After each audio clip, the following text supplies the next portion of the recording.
Carlos Federico Campos nos va a dar esta segunda parte del blasón nacional en los documentos postales y pues démosle cabida mientras se incorpora nuestro compañero Gerardo. Gracias, Carlos. Adelante, por favor. Gracias a ti por la presentación y muchas gracias a todos los que están aquí acompañándonos esta noche. A quienes vieron la parte uno, pues más o menos ya se dan una idea de qué trata esto, es ver la evolución de nuestro escudo nacional a través de todos los productos postales, las fuentes para la historia postal, etcétera, etcétera.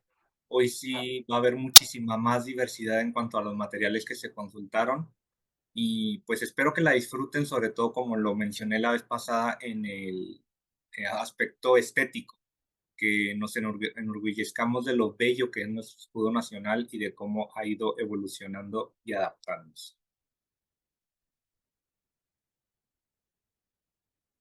Ok, estos son los cuatro episodios o capítulos en los cuales está dividida esta conferencia. La primera está titulada La piña y los grifos. Ahorita verán por qué, pero ya les puedo adelantar, es la época de Maximiliano. Y ahí, como pueden ver, en su corona a él se le ocurrió, porque eso es lo que fue una ocurrencia, poner una piña donde comúnmente en las coronas suele estar una cruz. Ahorita platicaré un poco más de ello. Luego pasaremos a el águila porfiriana. Ahí vamos a dar un poquito de salto histórico. No quise hablar mucho sobre la restauración de la República porque básicamente no hay mucho de qué hablar en cuanto a esto, en cuanto al águila, ¿va? Recuerden que estamos hablando de nuestro escudo. En el episodio número 7, que son las reinterpretaciones revolucionarias, ahí va a haber muchas cuestiones muy interesantes, mucho Cosme Hinojosa, mucho misiones transitorias y pues lo que viene siendo ya la entrada al México moderno. Y por último, la parte 8 está a su vez dividida de la siguiente forma. Primero vamos a hablar de la estandarización, luego vamos a hablar de la abstracción del escudo nacional y vamos a cerrar como epílogo con el destierro. ¿Okay? A lo mejor están ahí, las palabras suenan un poco dramáticas, pero ya verán que están plenamente justificadas. Muy bien, pues entonces empecemos con la piña y los grifos. De la época de Maximiliano, lo que más se viene a la mente cuando estamos hablando de filatelia, pues son obviamente las hermosísimas águilas imperiales que circularon por buena parte de lo que duró el Segundo Imperio, y el decreto por medio del cual se ordenó su impresión fue, de hecho, no, antes de que llegara Maximiliano. Esto lo decretó la regencia. Recordemos de que antes de que aceptara el trono, los conservadores en Ciudad de México habían establecido una regencia y habían proclamado el Imperio Mexicano, etcétera, etcétera. Y en ese periodo, en ese interludio, que son unos cuantos meses, van a diseñar este escudo que podemos ver hacia la izquierda de la pantalla. Toma muchos de los elementos que ya se habían utilizado en la época de Iturbide, tal y como lo es el lema religión, independencia y unión, ¿sí? Y quiero que vean ahí la corona. Como pueden ver ustedes ahí, la corona tiene el orbe y la cruz, que es lo que suele estar en todas las coronas europeas. Otro aspecto que quiero que también vean aquí es el águila como tal, aparece también coronada, y es con base a este diseño que tenemos lo siguiente en el artículo primero de ese decreto que les mencionaba. Los sellos destinados al franqueo previo de la correspondencia pública llevarán una águila imperial mexicana conforme al modelo aprobado que consta en la Secretaría de Hacienda. Es decir, están haciendo referencia a este escudo que les pongo aquí en pantalla. Y como pueden ver aquí hacia la derecha, pues ahí está reproducido un medio real del segundo periodo, si no me equivoco, sí, el segundo periodo. Eh, y ven ahí ustedes que el águila aparece, por ejemplo, coronada. ¿Ok? Pues bueno, aquí tenemos ya esa primera relación. Resulta que cuando llega Maximiliano, aunque era de esperarse, pues no le encantó esa versión de la regencia y él lo va a adaptar a como vemos en la pantalla. Este es el escudo ya aprobado, sancionado por Maximiliano de Habsburgo. Y como buen príncipe europeo, pues quería que el escudo de su nuevo dominio, de su nuevo imperio, tuviese el sello de su dinastía, el sello dinástico, digámoslo así. Y en este caso, los Habsburgos solían colocar como soportes, que es como se llama a las figuras que aparecen a diestra y siniestra del escudo, a estos grifos. ¿Qué son los grifos? Pues son estos animales mitológicos que son mitad águila y mitad león. Otra cosa que no le gustó a Maximiliano fue el lema, ese de que les acabo de mencionar, el del ejército trigarante, y lo va a cambiar por equidad en la justicia. Y quiero que vean ustedes también ahí ya cómo el águila no aparece coronada. La corona está solamente timbrando, que así es como se denomina en heráldica, a todo lo que es el escudo. Y esa corona, pues ya pueden ver ahí que tiene una piña. O sea, le cambia la cruz por la piña. Muy sutilmente pensó él, hay dos interpretaciones de por qué una piña. La primera es por el exotismo que la piña inspiraba en los europeos, porque para los europeos cuando descubrieron acá la piña, quedaron fascinados tanto por su forma como por su sabor. Cuando llegaba una piña en buen estado a Europa, la rentaban de centro de mesa. Era un símbolo de opulencia y era un símbolo pues de ese exotismo del Nuevo Mundo. Y otra de las sutilezas o interpretaciones con las que se le puede tomar a esta piña es a que él quería ser un monarca laico, ¿sí? Él no quería ser monarca por la gracia de Dios, que es lo que implica el tener el orbe y la cruz ahí en esa posición de honor de la corona, sino que él, recordarán que incluso pide que se haga un plebiscito, ¿no? Y que a punta de bayoneta francesa los mexicanos vayan y voten que a favor del imperio, ¿no? Entonces él quería ser un monarca más a la Napoleón III, ¿no? O sea, por la gracia, o bueno, más bien dicho, por la soberanía del pueblo, ¿no? Porque ellos lo habían elegido como tal. ¿Dónde es que vamos a empezar a ver este escudo como tal? Nunca va a quedar plasmado en las estampillas, pero sí en las monedas. No las puse en las monedas porque pues se sale del tema, pero también está en la cabecera del Diario del Imperio, que el Diario del Imperio era básicamente el equivalente a lo que hoy es en día el DOF, el Diario Oficial de la Federación. Y recientemente, si ustedes ya se hicieron del número más nuevo de Amexfil, Rafael Aguilar nos está compartiendo ahí información muy interesante que se desconocía, en lo particular no lo sabía, que el correo era quien se encargaba de, digamos, administrar las suscripciones al Diario del Imperio y a distribuirlo.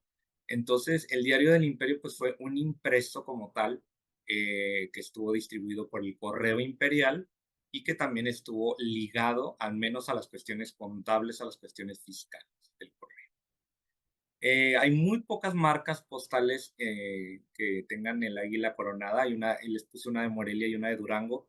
Solamente las he visto en el Chatsques, nunca las he visto en pieza. Me encantaría verlas en pieza. En donde también se les puede encontrar es en papel sellado, esa que ven ahí a la extrema derecha. Esa sí la encontré yo en el Archivo General de la Nación, pero es fiscal, ¿verdad? Es papel sellado, pero es papel sellado en temas relacionados con el correo, temas contables. Entonces por ahí se alcanza a colar. Entonces eso es el breve episodio, digamos que ese sueño que tuvimos de, porque eso es lo que parece, ¿no? En retrospectiva parece que esto fue un sueño, no una realidad, la piña y los grifos. Y ahí es donde les digo, me atrevo, me di licencia a dar un saltito algo considerable en cuanto a cronología y pasamos a el águila porfiriana. Ustedes saben que una de las emisiones, por no decir que la protagónica de este periodo, pues son las famosísimas águilas porfirianas de 1899, cuya representación, digámoslo así, del blasón nacional se basó en el rediseño que hizo Juan de Dios Fernández, un artista, un grabador que tenía ese nombre, y que además es muy interesante lo que les voy a mencionar. Esta versión como tal nunca fue sancionada legalmente. ¿A qué me refiero a esto? Que nunca quedó codificada o tipificada en algún decreto, ley, etcétera, etcétera, sino que el régimen porfiriano la utilizó como, a lo mejor es muy atrevido que diga de manera propagandística, pero a lo mejor sí para ajustarse un poco más a esa estética afrancesada que tanto le gustaba a Porfirio Díaz y que quedó básicamente plasmada en todo su legado, ¿no? Sobre todo en el arquitectónico. Pero de esta época, y seguramente esta es una de las partes que más nos van a dar de tema de plática, pues es cómo se le utilizó al blasón nacional como elemento decorativo, ojo, en los primeros enteros postales en sus diversas manifestaciones. Tarjetas postales principalmente, pero también aparecieron en algunas ocasiones en tarjetas carta, en las envueltas y por supuesto también en sobres, aunque en sobres de manera mucho más acotada. Aquí podemos ver las primeras representaciones. Vean ustedes, por ejemplo, la de 1884, muy interesante cómo aparece como en ese islote que más bien parece una pila, como una pila de una alberquita. Y ya en el segundo, pues ya aparece un poco más, digamos, intrincado con la corona de laurel, con el laguito, el islote, el nopal, etcétera, etcétera. Y ahí vienen diversas reinterpretaciones. Probablemente la que más interesante nos resulte es la de la extrema derecha. Esa es de una envuelta, de un draper, precisamente para impresos, que ahí nuevamente la vemos con las alas extendidas. Aquí vienen otras, casi todas estas son de tarjetas postales, aunque también las hay de tarjetas carta, que puede ser que también se presenten en ambas. Como pueden ver, son muy pegaditas cronológicamente porque fue esta una época en la que se imprimieron muchísimas. O sea, es impresionante la cantidad de tarjetas que se imprimieron en este periodo. Continuamente, y cada una de estas águilas las pueden encontrar casi que en diferentes colores, etcétera, etcétera. Hay muchísima diversidad, muchísima. Más o menos, pues todas siguen esta estética, ¿no? De las águilas extendidas, perdón, las alas extendidas. En algunas se ve el islote, en otras no, pero sin lugar a dudas, bellísimas, bellísimas todas estas interpretaciones y aplausos para los grabadores que hayan estado detrás de ellas, que al menos yo lo desconozco, pero no sé si sea el dominio público, los nombres de estos grabadores, creo que muchos se han perdido o no han sido rescatados aún de los archivos, valdría la pena, ¿no? Hacerlo. Y estos son los últimos, ¿no? Aquí viene el de 1893, ese, a mi parecer, parece más un murciélago que un águila, la de 1893, sinceramente. Pero fuera de esas, podemos ver acá la de 1897 que ya está el diseño de Juan de Dios Fernández, del cual les acabo de mencionar. Y en 1899, 1900 es que aparece ya en el indicium como tal. Todos los demás han sido elementos decorativos, pero cuando es que aparece en el indicium, ya con la emisión de las águilas porfirianas de 1899. Y haciendo ahorita una revisión exhaustiva, bueno, muy a la carrera del catálogo tanto de Ferrer como de el que editó Mepsi, no encontré posteriores enteros postales mexicanos en los cuales aparezca el blasón nacional. Quiero pensar que se me escapó y que sí hay por ahí uno que dejé de lado, pero parece ser que no. O sea, en 1910 el Indicium se lo cambiaron del águila a el perfil de Miguel Hidalgo, y a partir de ahí, pues bueno, luego después vino la piedra del sol o el calendario azteca, como le quieran mencionar, más no volví a encontrar el escudo nacional. Algunas fuentes de la época para que vean ustedes, esta es la última, por ejemplo, en la cual encuentro yo todavía estas representaciones un poquito más creativas sobre el compartimiento. Heráldicamente hablando se le llama compartimiento a todo lo que les dije la vez pasada, que era como el tiradero de abajo. Y eso, ese como especie de acueducto que en realidad representa uno de los pasos que existía entre México, Tenochtitlán y pues la zona ya de tierra firme, recuerden ustedes cuando era una islita, hace más referencia al escudo original de la Ciudad de México, no a México en su totalidad como país. Pero bueno, aparece en este libro. ¿Y por qué se los puse aquí? Porque en este libro vienen recogidas las tarifas durante toda la época porfiriana, de manera histórica. Y luego en la guía postal de la República Mexicana ya se sale de periodo, estamos hablando ya de 1911, ya está la revolución iniciada, Porfirio Díaz está o ya exiliado o pronto a hacerlo, pero todavía sigue apareciendo este rediseño tan hermoso al cual hemos estado hablando en las últimas 3, 4 diapositivas. Ahora, de la época porfiriana también son los marbetes de rezagos o de devolución. Les quiero mencionar que estos sellos o marbetes o etiquetas, no sé cómo denominarlos como tal, porque no he encontrado la legislación que los respalde. Yo sé que sí se utilizaron y yo sé que hay muchísimas cubiertas en las cuales están utilizados, pero a pesar de que revisé, según yo, de manera exhaustiva el código postal mexicano de esta época, la guía postal, etcétera, etcétera, sí viene digamos, la sección de rezagos, departamento de rezagos, pero no hacen mención del proceso como tal de cuándo es que se aplicaba este sello. Estaré muy agradecido si al final alguno de ustedes pudiese contar con esa fuente o con más información de su uso. Pero bueno, como pueden ver, aquí también hay representaciones del águila, algunas de estas muy interesantes. Las de 1885, lo vemos ahí todavía, me atrevo a decir incluso primitiva, una representación algo primitiva.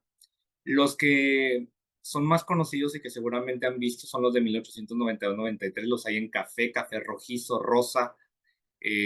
Por ahí un catálogo los reporta en azul y rojo, eso jamás en la vida los he visto, no sé si son reales o no.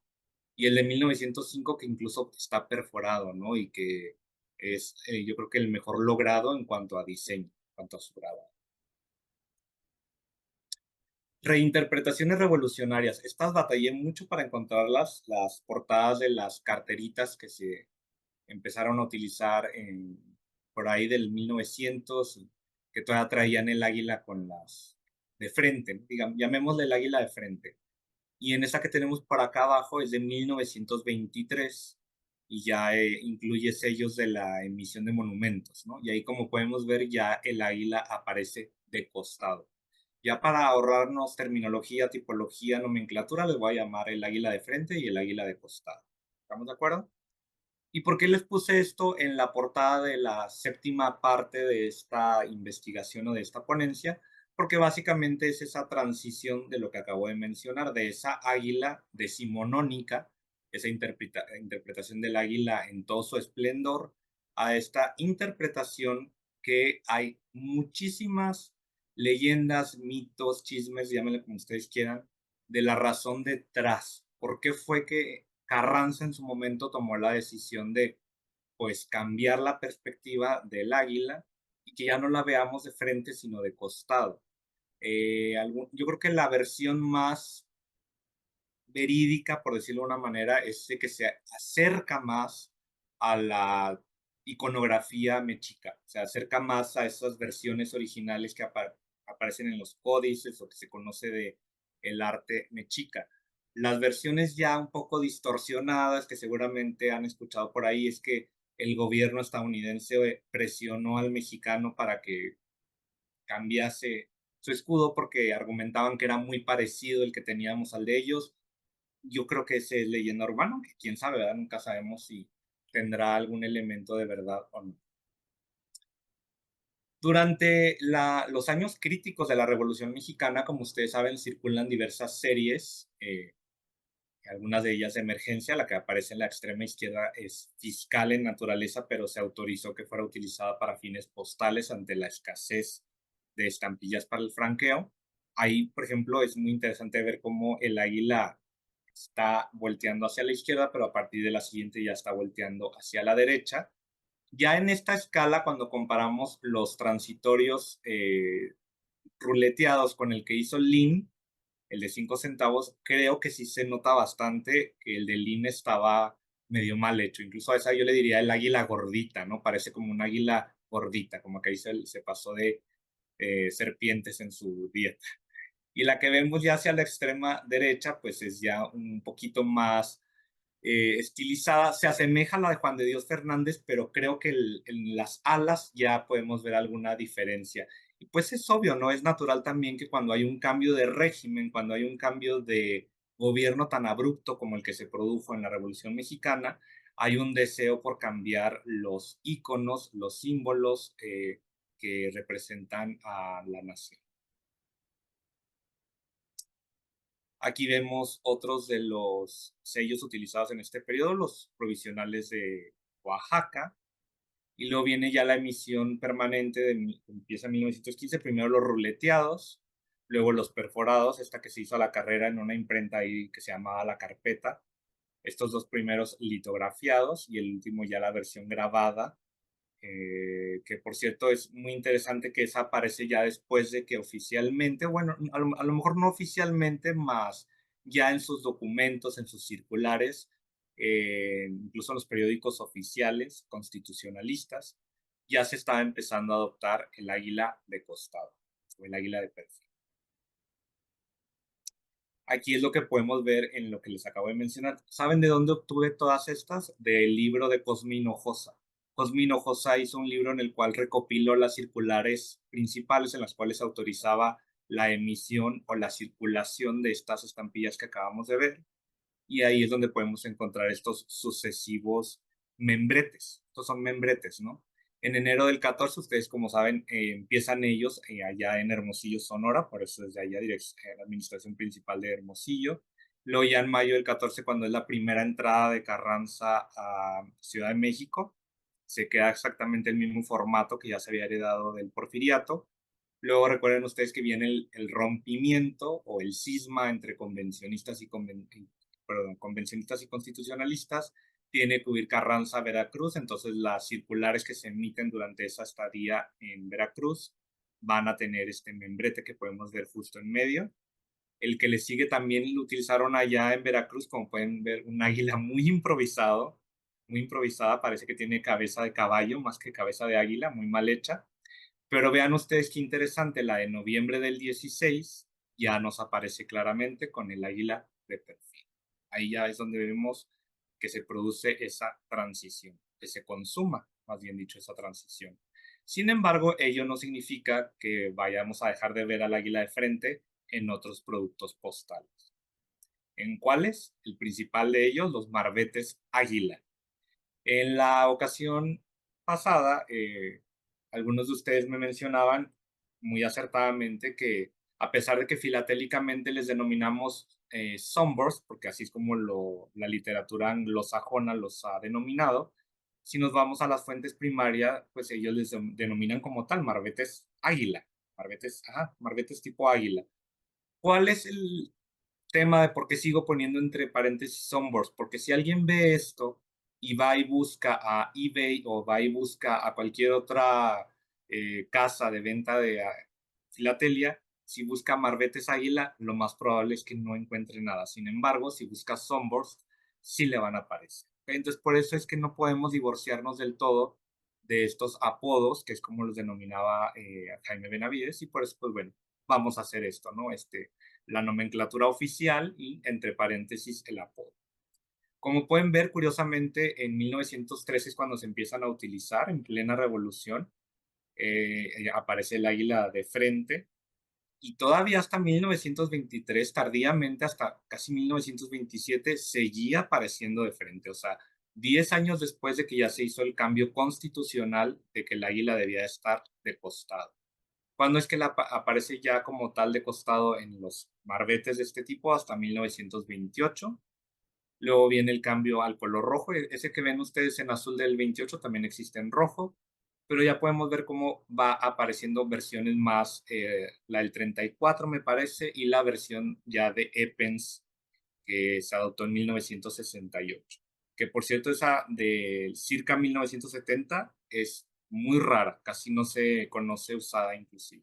Se conoce nada más nueva prácticamente, porque a esas alturas ya el correo registrado era rarísimo, ¿no? Que se le diera este tratamiento especial de colocarle estos marbetes en la solapa, ¿no? En el reverso, que era como digamos también un sello de garantía, si quieren que me lo traiga a terminología moderna, ¿no? Era, digamos, una garantía adicional del sigilo de la correspondencia. ¿Cuáles son las principales fuentes revolucionarias con las cuales he estado manejando durante los últimos, que serán 12, 13 meses? El diario oficial de la Federación, en el cual va cambiando también constantemente el águila conforme a la época, y el indicador del servicio postal, que qué barbaridad, cómo batalla uno para encontrarlo. Yo solamente lo he encontrado en la biblioteca postal del Palacio, allá en la Quinta de Correos. Sé que hay gente que lo tiene digitalizado, pero a veces pues es gente que no quiere compartir la información, ¿verdad? Entonces no le queda a uno más que ir ahí físicamente y por eso incluso ven un poco así ondulada la foto, porque es precisamente es una foto de una página, no está escaneado como tal. Llegamos ahora sí ya al último episodio, la estandarización, cuando como pueden ver ustedes, son los folletos que se mandaban a imprimir cada vez que cambiaba la tarifa. En la tarifa 18 es la primera que tengo yo detectada que se difundió de manera masiva, que se imprimió de manera masiva y se regalaba este folleto, ¿no? Y ahí aparecía este escudo con las palabras Poder Ejecutivo Federal. En 1950, como pueden ver, muy bella también esta interpretación o esta representación del águila, pero todavía no es el águila de Eppens a la cual estamos acostumbrados hoy en día. Aquí son otras portadas de tarifas. La 27, que estuvo en vigor desde el 56, ya se acerca mucho a la que estamos nosotros familiarizados. Ahí también quiero que vean ustedes en la portada de la del 56 el sello del Painani. Todos los documentos que están en la biblioteca postal están rotulados con ese sellito, con el sello del Painani. ¿Okay? Es la manera en la que ellos identifican su material. Y hasta la fecha está tipificado en el glosario de, si ustedes se meten a Correos de México, sigue sello Painani y está en uso. El que ven ustedes a la izquierda es un nietecito, un sucesor, llámenle como ustedes quieran, de esos sellos que les presenté la sesión pasada de la Administración de Correos. Está tipificado en la guía postal de 1953. Y por último, bueno, también hace referencia a lo que antiguamente era una dependencia, la Dirección General de Correos, de la Secretaría de Comunicaciones y Obras Públicas, que se va a transformar eventualmente en la Secretaría de Comunicaciones y Transportes, que es por eso la diferencia de siglas que ven ahí en cada una de estas portadas. La tarifa número 28 que entró en vigor por ahí del 62, de hecho es la que más tiempo estuvo en vigor. Esta portada es de la que se reimprimió, o sea, es la misma tarifa pero reimpresa en el 72, por eso ya nos aparece como tal la versión de Eppens del escudo o el blasón nacional. Pero bueno, esa estandarización que a primera instancia nos podría parecer que ya pone punto final a la licencia artística de interpretar a nuestro escudo, pues me encontré con muchos lugares en los cuales, por supuesto que no, ocurre todo lo contrario, sino que empieza la abstracción que tanto le gusta a la era moderna, ¿no? A simplificar las cosas. ¿En dónde fue que lo pude encontrar esto primero? En las marcas de franqueos mecánicos. Pitney Bowes es el ejemplo por excelencia por haber sido la marca más utilizada. Y vean ustedes, en el modelo R de 1942 todavía viene una representación muy fidedigna de esta águila de costado o águila de perfil, pero ya a partir del 51 con los modelos posteriores aparece esta águila tan estilizada que es más alas que águila, sinceramente, que seguramente todos hemos visto porque son muy comunes, sobre todo la 5300 y la 6200, perdón, ahí se me pasó cambiar los numeritos. Yo las primeras veces que veía esto, pues ni terminaba de agarrarle forma, verdaderamente. Y luego lo peor del caso es que cuando entraron los nuevos pesos, a los clichés, ahorita me corrige Ricardo si no son clichés porque se me olvida cuál es el término técnico, les tuvieron que raspar para que cupiera la N y yo a eso le llamo el águila mocha o el águila mutilada porque literalmente le quitaron, casi casi la decapitan, ¿no? Pero le quitaron un buen pedazo de las alas. Y luego viene ya lo que viene siendo como tal el primer logotipo corporativo o primera imagen corporativa de Correos de México. En las portadas de los folletos de las tarifas, ¿cuándo la encuentro yo por primera vez? En la tarifa 29. Ahí aparece ya y esa entró en vigor en 1974. Pero ojo, no creo yo que este logotipo haya sido adoptado en el 74. Yo creo que esta versión que encontré de la tarifa es una reimpresión posterior y yo creo que más bien se acerca más a finales de los 70 cuando es adoptado ya ese logotipo como tal, incluso en las mismas fuentes de Correos de México, es lo que aparece cuando aparece por primera vez en una estampilla en 1981. Seguramente todos la conocen, es la de los 125 años de la primera estampilla mexicana. Y en franqueos mecánicos también se le puede encontrar en los Hassler. Estos son de la máquina Hassler. ¿Okay? Y estuvieron más o menos en uso a partir del 86, o sea, muy cercano a cuando se da el rediseño del logotipo y que entra ya al que estamos a lo mejor un poco más acostumbrados. yo este es el que más tiempo me tocó vivir, ¿no? El segundo logotipo de Correos de México, que la Fuentes de Correos dice que se adoptó en el 87, que es el año en el que yo nací coincidentemente. Yo el documento postal en el que lo encuentro de manera más temprana es en el 88, en este sobre de cancelación de... No es de primer día, es una cancelación especial, ¿no? Que hubo aquí, de hecho, en Chihuahua. Y algo que llama mucho la atención es que originalmente eran café y naranja. A lo mejor ahí por la escaneada no se recogió tan fidedignamente el color, pero en la Klusendorf de 1990 sí pueden ver cómo era café y naranja. Pero de manera simultánea, en ese mismo año, en la portada de la tarifa 45, ya podemos ver cómo aparece en ese azul tan representativo y tan arraigado que se hizo a la imagen corporativa de correos durante prácticamente 20 años. Otros lugares en los que se le puede ver manifestado, las Klusendorf del 92, ya con cambio de color. En el folleto de la tarifa del 95 viene muy interesante, también hay incorporado el logotipo antiguo de la SCT, en la Secretaría de Comunicaciones y Transporte.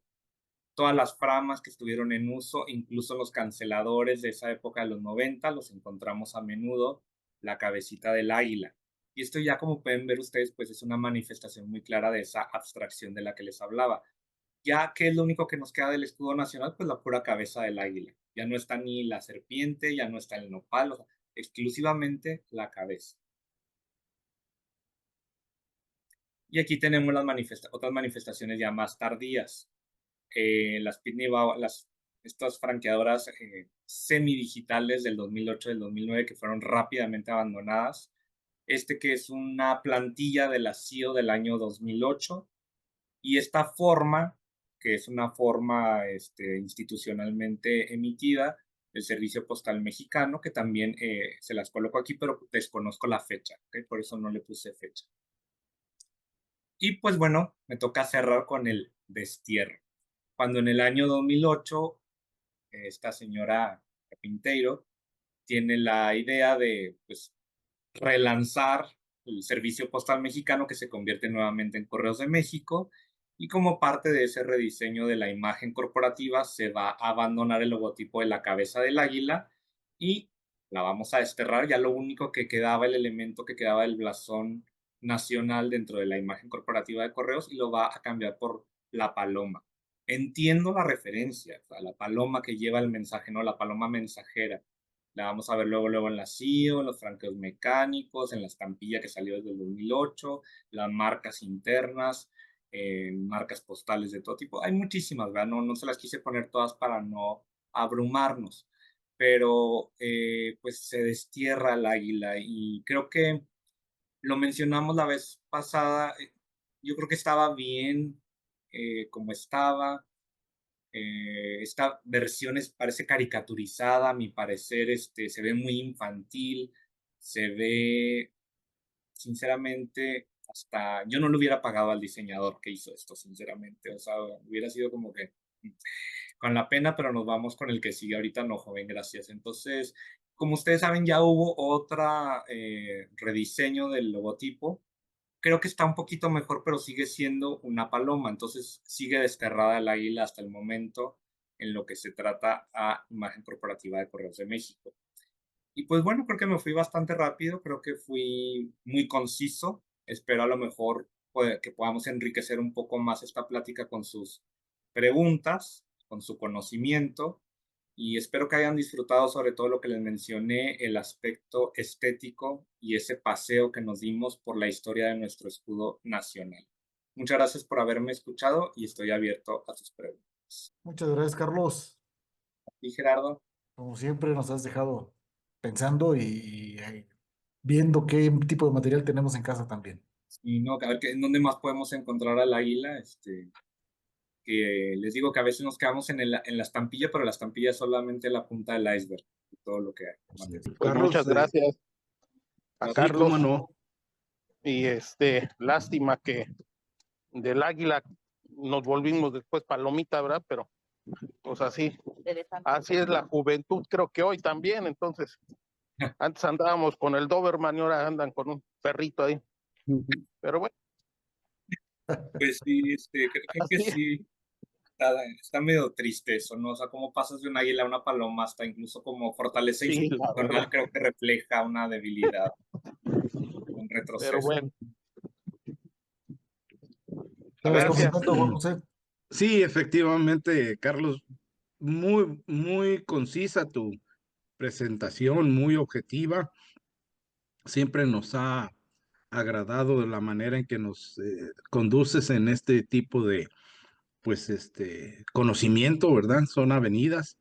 Y sí, efectivamente, tú solamente nos estás mostrando el puro piquito del iceberg, porque lo que realmente vemos en algunas este, impresiones, sobre todo en papel sellado, es increíble de hermosos las viñetas que utilizan para todos y cada uno de los diferentes usos, ¿verdad? En este caso, pues eh, las variedades se presentan de estado a estado o de región a región y eso pues enriquece mucho visualmente pues una colección. Y claro, pues no limita, pero siempre aprende uno mucho. Ya el hecho de que nos hagas conciencia sobre lo de la piña en la corona imperial, pues nos habla de circunstancias, cómo cambia la apreciación de la política, porque pues efectivamente ya estaba en pie lo de Benito Juárez acerca de lo que era la separación de la iglesia-estado. Entonces, oiga, y si me permites, ahí nomás, no se los mencioné, pero los conservadores estaban enojadísimos por la puntada de sí, Maximiliano con lo de la piña. O sea, ellos estaban sí, enojadísimos, ofendidísimos. sí. Entonces, pues todo esto abona al conocimiento y te agradecemos pues el tiempo que dedicas a compartir esto con nosotros. Muchas gracias. Felicidades. Gracias a ustedes por escucharme. Lo aprecio muchísimo. Gracias. Adelante, Ricardo. Sí, gracias. Gracias, Carlos. Pues como siempre, agradeciendo y obviamente aprendiendo y recordando muchas cosas interesantes. Te faltó una águila de las fajillas. La primera águila, extrañamente, es un águila como con copete o mechón hacia atrás. Ajá. Muy interesante. Se ve casi igual, pero la primera águila de las fajillas postales es distinta porque tiene como una, pues no sé, plumaje levantado. Y luego ya como que se lo quita, ¿no? En el siguiente grabado. Otras que me parece que es importante incorporar de los enteros postales son las tarjeta telegrama o telegrama carta, que aunque traen algunas estampillas fiscales, fueron usadas por el correo. O sea, se llevaban a los buzones y de allí, en ese tiempo estaba mezclada la administración de telégrafos y de correos, y entonces se depositaban en unos cuantos buzones de algunas partes de la Ciudad de México, ¿no? O del Distrito Federal, digamos, de aquel entonces, no estaba distribuidas en general, pero que son muy interesantes y forman parte de las águilas en el servicio postal también, ¿no? O sea, y algunos, en la época que estaban unidos, algunos telegramas también llevan águilas muy interesantes que creo que te van a llamar la atención. La otra parte que me parece importante de incorporar en cuanto a estos servicios, me llamó la atención, faltó uno de los timbres de las aguilitas redondas de la Revolución, que también son fiscales, ¿sí? Sí, ¿de cuáles Y, dices? y esas son muy bonitas y me llamó la atención que no estaban, habría que incorporarlas. Y yo insisto, hay que incorporar también las de las empresas de servicio postal privados porque estaban autorizadas por el servicio postal, ¿no? O sea, Express Nacional, que me encanta porque es una concepción híbrida, y obviamente Wells Fargo, que pues también las usa, nuestras estampillas, ¿no? O sea, pero más que nada pone el símbolo de la empresa con el águila nacional, ya con una presión más en su logo, ¿no? O sea, pero en el caso de Express Nacional Mexicano, que es esa águila mixta, mitad americana o norteamericana, más bien dicho, de Estados Unidos, La quimera. y mitad mexicana, entonces es muy interesante esa recreación de nuestro escudo, ¿no? Mira, esta la acabo de comprar y trae Sí, pues, un americano, pero es con el logotipo ese que dices tú. Que por ahí claro, sí, que es una de las representaciones que me parece interesante, ¿no? O sea, y quien te puede echar la mano y que, bueno, ha estado trabajando muy bien estas cuestiones de la papelería postal, pues David Solano, Sí, obviamente, para la parte de los marbetes, yo tengo también bastantes marbetes, si te sirven, pues obviamente te puedo pasar imágenes, ¿no? O sea, entonces sí, vale la pena, ¿no? O sea, entonces creo que hay mucho todavía que ir desentrañando del uso postal de esos sí, símbolos verdaderamente nacionales, ¿no? no pretendía que fuera exhaustiva porque es un universo, ¿no? Claro. O sea, verdaderamente hay muchísimas otras y siempre va a haber de dónde más encontrarle, pero espero que haya sido lo suficientemente representativo. Sí, yo creo que sí. Muchas gracias. A ti. Hola, Hola, ¿qué tal? Muy buenas noches. hola. Perdón, creo que alguien había levantado también la mano. Es que no he aprendido a poner la manita esa todavía, perdón. Yo no veo manos levantadas, así que sí. Bueno, en primer lugar coincido muchísimo. Bueno, felicidades, porque es un gran trabajo. Me encanta ver todo el proceso, cómo van variando.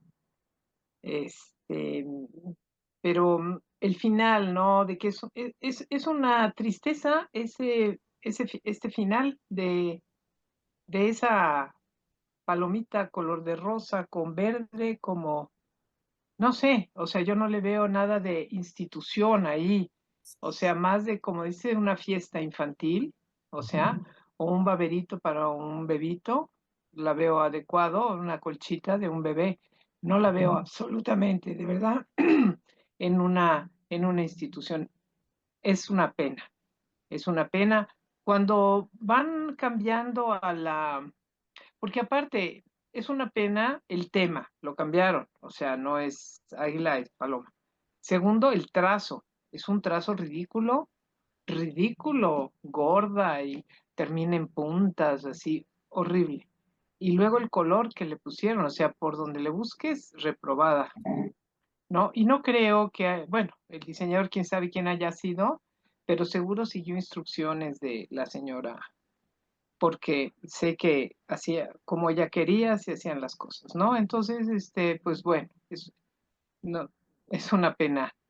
Respecto a las otras águilas, bueno, me llama la atención que aún las de frente siempre está la cabeza de perfil, ¿no? No hay ni un caso. Claro que es como más se identifica el águila por el pico, ¿no? Sí, Pero siempre está de perfil la cabeza, ¿no? Esa es una constante que me di cuenta. Y luego hay unas como en una que pusiste en 1913, no es el águila real, ese es un águila calva, el águila americana, la de la cabeza blanca. No sé si es porque no pasó la tinta o porque está con la cabeza blanca. Ese es un águila que no es el águila del escudo nacional. así que de los transitorios, ¿no? Sí, sí parece águila calva más que águila. Déjenme la comparto para ver si es la que estamos hablando Sí, de la misma. ¿Sí? porque el águila real es diferente, es toda más, es pareja, ¿no? Es más dorada, es café y más dorada, y la cabeza es del mismo color que el cuerpo. No hay una diferencia. Esta, ¿se ve o no? Y ahí está, mírala. Ahí Esta, sí. está. Y la siguiente también, ¿sí? Ahí está luego, porque el cuerpo empieza después del cuello, el tono oscuro.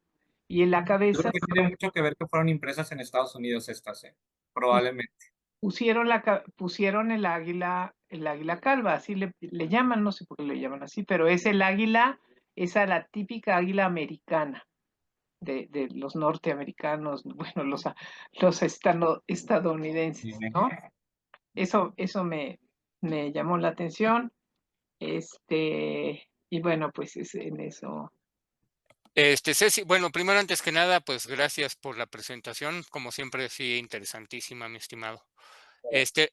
Bueno, iba un poquito hacia Ceci y todos el diseño de la palomita esta es ¿Sí? de Gonzalo Tassier, o sea, no es cualquier diseñador, trae una historia fuertísima, Gonzalo. Sí, pero ese, pues no lo representa, ¿no? Esa- O sea, el trabajo de diseño de Tassier es no, de otra dimensión, ¿no? Entonces, quién sabe en qué o con qué elementos o bajo qué instrucciones hicieron ese diseño, ¿no? Sí, pero ojalá y nunca le pongan su nombre abajo porque es una vergüenza.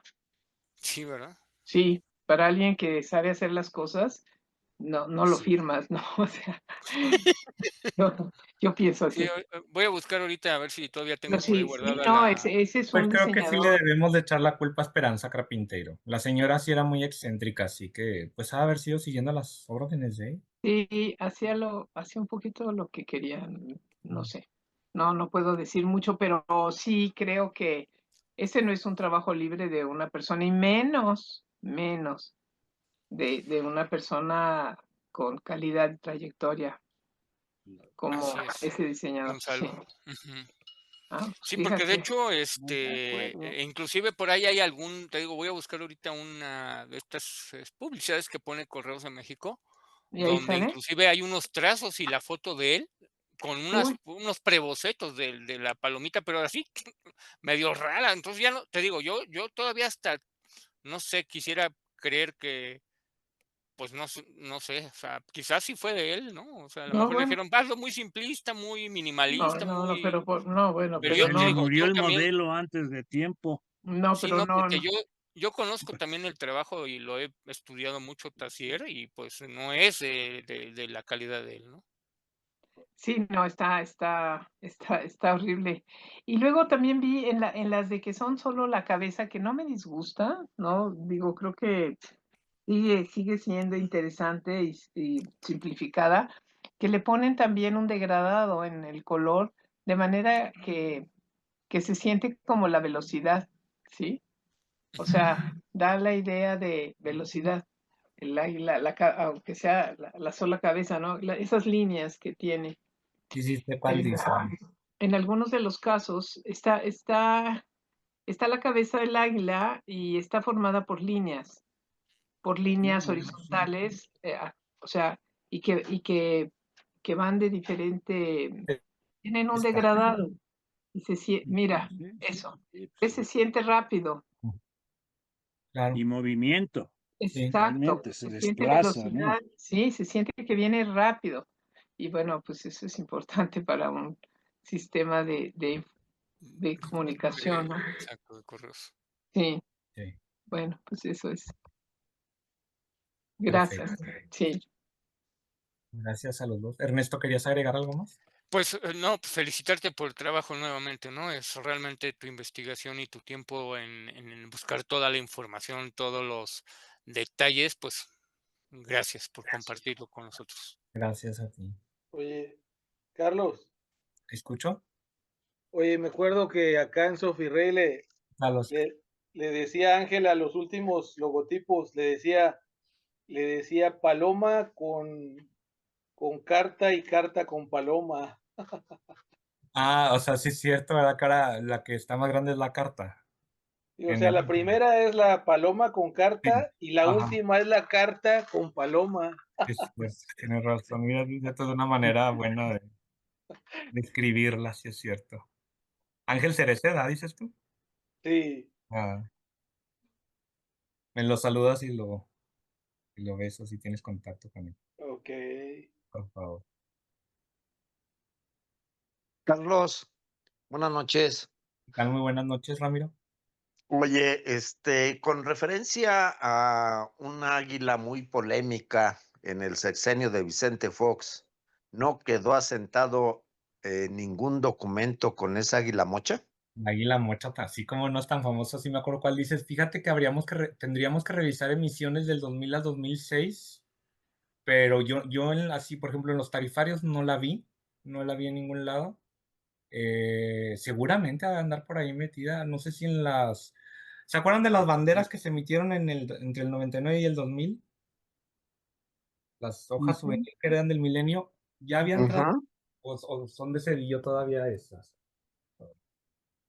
No me acuerdo si por ahí puede ser que esté, pero déjame checar. Sí, porque te digo, bueno, pues nosotros que trabajamos en dependencias del gobierno, pues toda la papelería cambió, sí, Claro. cambió al águila, a la mentada águila mocha, ¿no? Entonces, no creo que el servicio postal mexicano no la haya cambiado. Entonces, Y pues de seguro debe de estar en alguna estampilla, yo creo, ¿eh?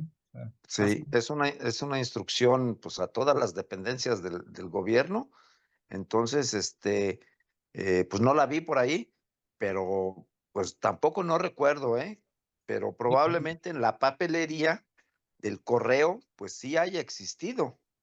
seguramente sí. Y yo sí me acuerdo perfectamente de la controversia que hubo y justamente le decían el águila mocha y decían que era anticonstitucional porque actualmente los símbolos nacionales están protegidos por ley, que no se les puede distorsionar. Y es muy penado, tengo entendido, hacerlo. A ver, Gerardo nos va a compartir, a lo mejor ya encontró una. Ahí está, mírala. Ahí está, perfecto, muy bien, excelente, muchas gracias, Gerardo. Excelente contribución, pues ya sabemos que sí está entonces en la filatelia también la controversial. ¿Saben dónde ya la recuerdo haberla visto? En tarjetas de teléfono. Ahí sí la recordaba haberla visto perfectamente, pero del 2002, muy bien.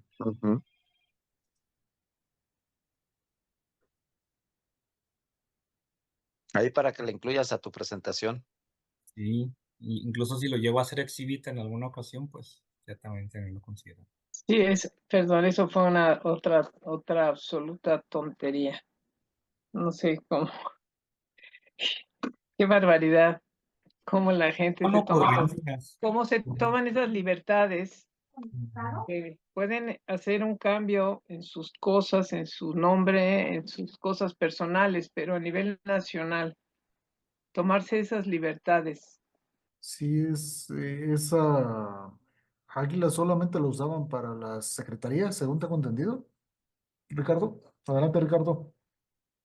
Esa águila, en realidad, hasta donde yo entiendo, nunca fue aprobada como debe ser aprobada los símbolos patrios. Fue por capricho y la dejaron castrada. Sí, verdaderamente una aberración también en mi opinión. Pero hasta donde yo entiendo, nunca fue el símbolo oficial. Se obligó a usar por capricho de Fox, pero nada más. Y lo que les iba a comentar, una de las piezas que también se usó y que son muy escasas y raras, son la cinta post, que era un cassette en una cajita con el símbolo a su lado, ¿no? De del águila en movimiento, ¿no? Del servicio postal. Y estas son verdaderamente muy raras en dos valores. Lo único que cambia es la de 7 pesos y 5 pesos, pero que fueron curiosidades muy avanzadas para su tiempo, ¿no? O sea, porque podía uno mandar un mensaje de 1 hora, cosa muy enriquecedora para algunas personas, fue muy avanzada, pero escasísimas encontrarlas usadas, ¿no? O sea, pero se usaron. Ignoramos el tiempo que duró en vigencia este trabajo, pero fue muy interesante, es una de las piezas que habría que incluir en cuanto a los documentos postales y sobre todo raros, ¿no? Porque encontrarlos en perfecto estado, eh, los la mayoría de la gente no los conservó. Yo tengo algunos nuevos y usados, ¿no? O sea, pero es una pieza muy, muy poco conocida por la mayoría de los filatelistas porque se usó en muy breve tiempo, ¿no? Entonces eso es interesante. Buenas noches. Gracias, Ricardo. Quisiera Buenas hacer noches, un comentario, Jorge. es muy interesante, Carlos, sobre pues todo lo de las águilas. No hace mucho tiempo hice una presentación aquí en Filatelia que se llama El origen del escudo nacional. Entonces te invito a que cuando tengas una oportunidad la veas. Y también hay muchos comentarios hay sobre lo de las águilas. Lo del águila de perfil, realmente el diseñador fue Antonio Rodríguez. Es una persona que lo mandó a hacer el presidente Venustiano Carranza. Entonces, de ahí data de 1916 el águila de perfil. Y después ya se hizo la otra águila que salió en Correos, de una de las series, no me acuerdo si es de $1, la estampilla, donde está el escudo nacional. Esa la hizo otra persona basado en Antonio Rodríguez. Y entonces yo te pido ahí que veas eso, porque también hablo de la águila, del escudo mocho que hizo en tiempo ¿cómo se llama este presidente? Bueno, entonces ahí te invito a que la veas, por favor, Carlos, y muy interesante todo lo de las águilas. Claro, Jorge, por supuesto, y déjame te comento que sí, ya la vi, excelente conferencia, muy completa. De hecho, cuando le planteé a Gerardo presentar esto, le mencioné, es que yo sé que ya dieron una, entonces, ¿qué te parece? Pero sí traté de darle un enfoque distinto a la tuya para que no se repitiera la información. Pero sí, claro que la vi y muchas felicidades, muy completa. Gracias, Carlos. Y él nada más ponía una parte del ala, ¿no? Perdón, en la papelería nada más ponía, que ponía a sus Sí, héroes. para que veas, yo no lo he visto. A ver. Tenemos esta estampilla, por ejemplo, que Ujú. aquí se ven unas líneas, y estas líneas son del escudo nacional, son una parte del ala. Ah, ok. A ver, Como un acercamiento, ¿no? qué bonitos dibujos. Y toda la papelería de la época o sea, yo lo notaba mucho en la época del COVID, que Ujú, toda la papelería que estaban manejando la Secretaría de Salud traía este logotipo, este fondo. ujú. Ok. Como marca de agua. Así es. Y hay varias estampillas que salen con Esa este es fondo. otra área que no se incluyó, las marcas de agua que tienen en el águila y también las marcas de seguridad con la luz de ultravioleta. Ahí también, ¿eh? Ahí están los trazos de Tasier, Ceci, y Ah, todo. Tiene ahí uno de Pemex, está uno de Correos. sí, pues, Pues te diré que sí, Estaba porque más este es como dinámico ese toro. ejercicio de la derecha que la palomita que le Exactamente, resultó. Que fue sí, antes de echarse las copas o algo así pasó, pero lo hubieran estaba mejor dejado, así. Ajá. Sí, sí, Luego está más este es ya, dinámica. digamos, la siguiente versión, ya una versión ya como trazos a color. Híjole, pero ve eso, hasta tiene pecho, es de mujer. ¿De verdad o no? Parece una señora de las que cantan ópera, de las de antes, así muy robusta. Oh, la soprano. Sí, sí, Y aquí ¿O la, no? el ¿O no? perfil. De verdad, ¿no? Ve Sí, la sí, figura. sí, sí, no, no, así no. es. Tiene figura de soprano. Ay, qué feo. No, pues no lo felicito. No, Así esa es. no fue su mejor obra, Por ahí en un obviamente. chat, y por ahí en un chat, si inviertes la palomita, aparece otra cosa. Si pones la palomita de cabeza. Ay, no, bueno, ya está todo subliminal, totalmente. Fatal, fatal. Está fatal. Mejor no la seguimos analizando, porque quién sabe qué Ok. vayamos a encontrar. ¡Qué horror! Qué barbaridad. No hay días que no se levantan con el pie derecho los artistas y ese no fue su día. como de estas, Gerardo. No, más adelante. Esas. ¿Estas? Así es. Ok. Es para que las vean quienes no estuvieron presentes. Esas están impresionantes. Pero Bien. más que ¿Y esas eran todas? ¿Sí se vieron o no? Sí, sí, sí, lo estamos viendo. Sí, Sí, lo sí estamos se viendo. vieron, ¿eh?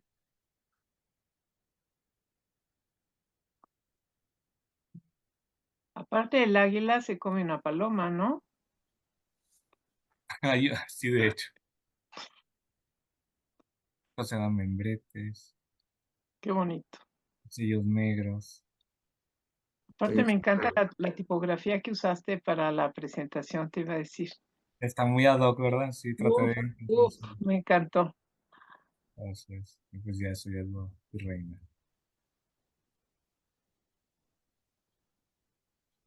Ok. ¿Listo, Gerardo? Listo, pues te agradecemos mucho, Carlos, esta presentación que nos has hecho esta noche. A ustedes. Y gracias a Gracias, todos ustedes Carlos. por acompañarnos. Guadalajara, algo así, a Martita Castellanos de aquí del Club de Querétaro.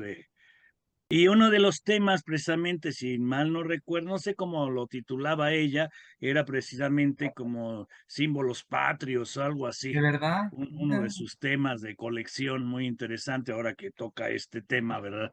O sea, viene muy a colación su trabajo.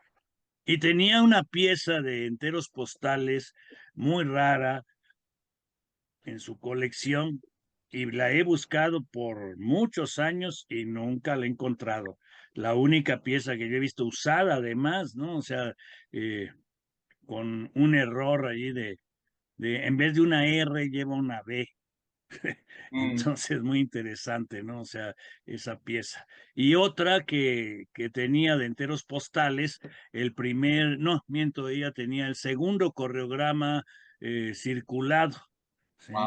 Esas eran las dos piezas realmente valiosas, en mi modesta opinión, de su colección, aunque ella no presentaba enteros postales como tal, ¿no? O sea, sino este tema de símbolos patrios y cosas así. Que Mira, pues, además esos enteros son muy raros porque el indicium no parece indicium en realidad, es muy raro en ese caso, ¿no? O sea, está como más el símbolo patrio, pero a la vez es el indicium, ¿no? O sea, aunque no lo señale como tal, ¿no? O sea.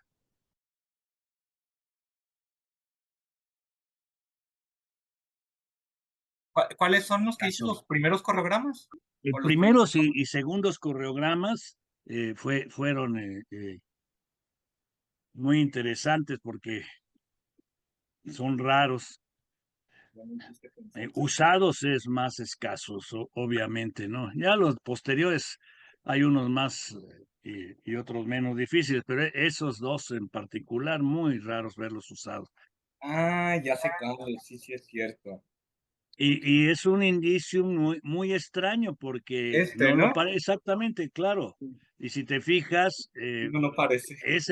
eso no es un indicio. No, es muy raro. Sí, yo Pero sí también es nomás los he visto nuevos, tienes razón. Nunca he visto uno usado. sí, usados es verdaderamente algo que vale la pena conseguir y muy raros. Y los pocos que yo he visto, los he visto ya en colecciones privadas o bien a unos precios estratosféricos. Si ves ahorita a Torres, cómo andan los precios, híjole. Me da gusto porque pues yo ya la mayor parte de esos los tengo, ¿no? Pero, no, hombre, 500, 600 euros, ¿no? O sea, Pero sí estoy de acuerdo, 400 los y enteros cosas así. postales han subido mucho de precio en los últimos años. Como Se que han alocan, de tomado veras. un poco más de